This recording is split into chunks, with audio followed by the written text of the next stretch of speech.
everyone, Moshe the Electric Israeli is here, and thank you for joining. If you are new, don't forget to hit that subscribe button and help me change the world one electric car at a time. Thank you to all my supporters. And today, as you can see, I'm wearing a jacket, and I'm underneath that I'm wearing another jacket and a long sleeve something, and it's cold. It's very, very cold. It's 32 degrees, which is 0 degrees Celsius. And that is one of the challenges for electric cars. All electric cars, some are better than other.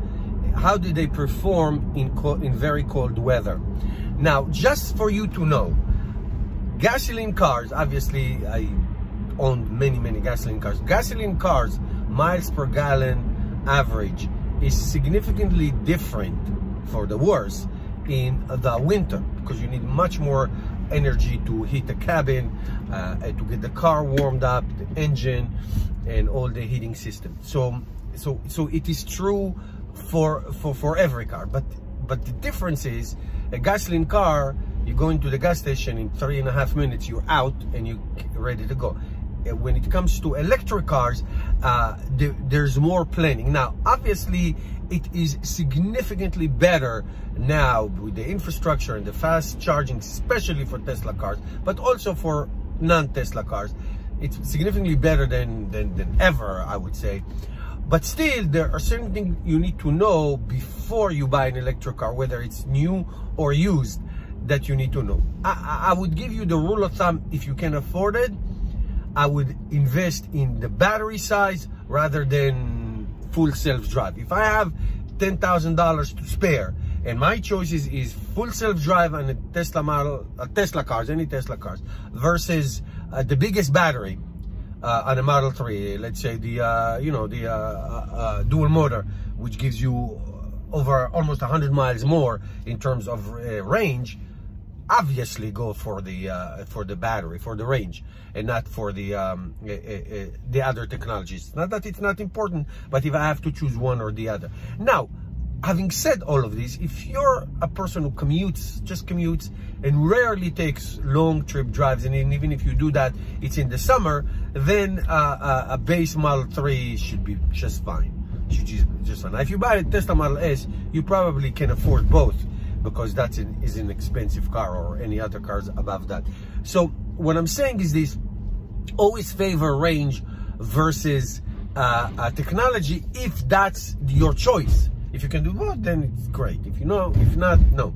So what do you need to know about driving an electric car, Tesla or others, in the winter? Because it is challenging. I have to say, it is challenging. Now, I'm going to exclude the Tesla Model Y and the 2021 Tesla Model 3, because they have or will have a heat pump. The Model Y has it, and the Model 3 will have it for the 2021. Those who got it have it already.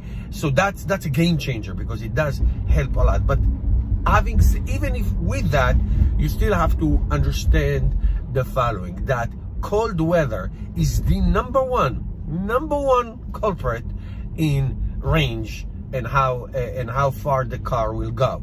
The reduction of range can go between 20 to 50%. To 50% in this car, in my Tesla Model 3, the 2018, and very cold weather. So today it's 32, so it's cold, it's freezing outside.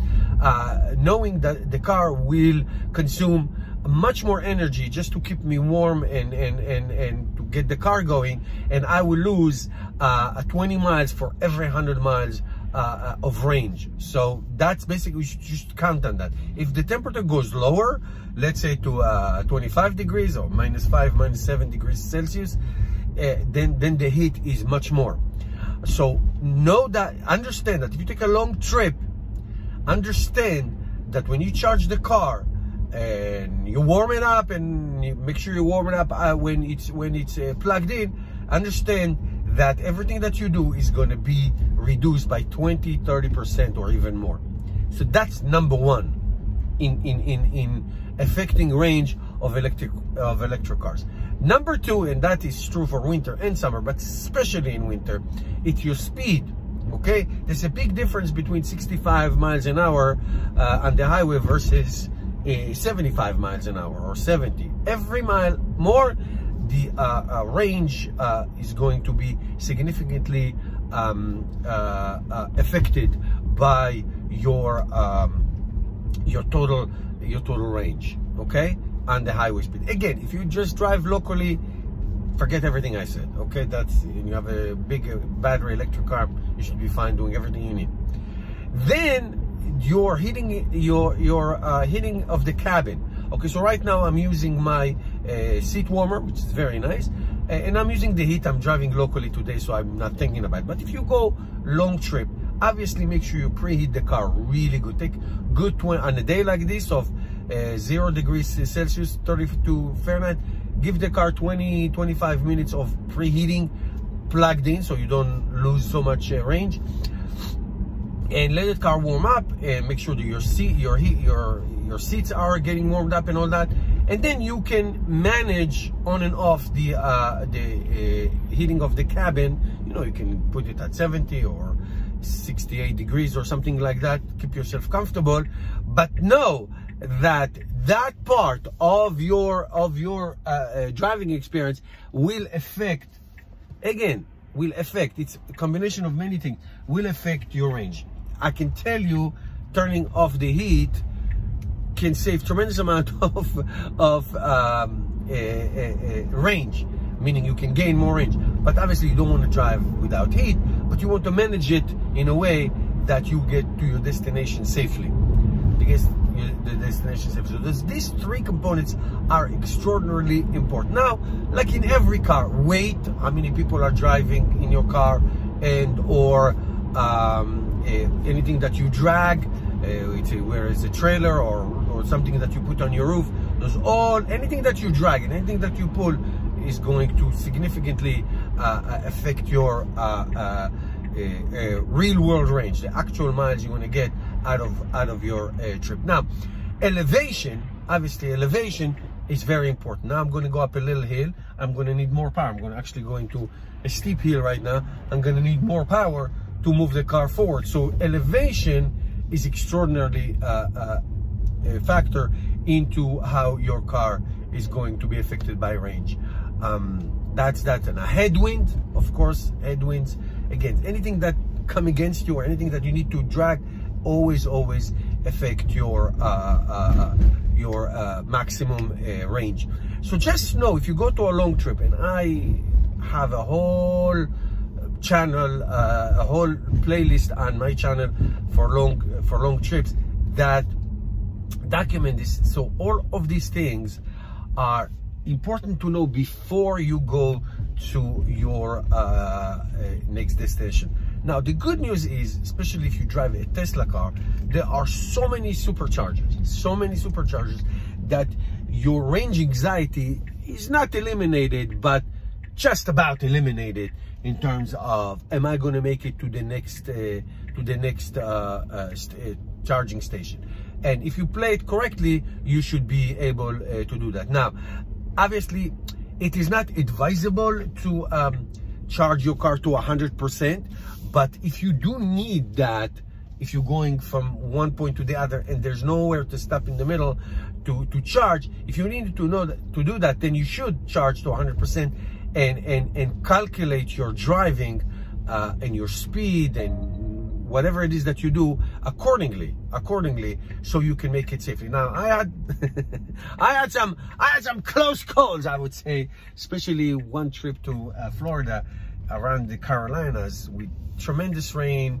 I had tule bugs on the roof, and I mean, it was a close call. But I think it was like my first trip on the Tesla, so you know, I learned as I went. So just know all these factors, extraordinary, but they are challenging, but they are very, very doable. They're challenging, but they're very doable. As far as other cars are concerned, all the Nissan Leafs, all of them that exist today, they don't have active cooling, liquid cooling, so the battery tends to heat up and you tend to lose, and the battery gets to be degraded. So you have to think about it. You know, Charge America Electrify America, I'm sorry, is having growing and rapid expansion of charging, fast charging. So you should be fine. You should be fine. You should be okay in terms of making it from one point to the other. The Chevy Bolt EV, for example, is fantastic car. But again, just know that winter driving is challenging. It's very, very challenging, and you need to plan very, very well so you don't just make it, or God forbid get stuck between fast chargers. Know that before you will expect a significant amount of reduction of range when you do a road trip on in the winter time. Now, if you have any questions, guys, nobody knows more than me on range and real world range, because I do it so much. So I am bragging. Yes, I'm bragging. Okay, thank you guys for watching. All your questions and comments below. I'll see you tomorrow.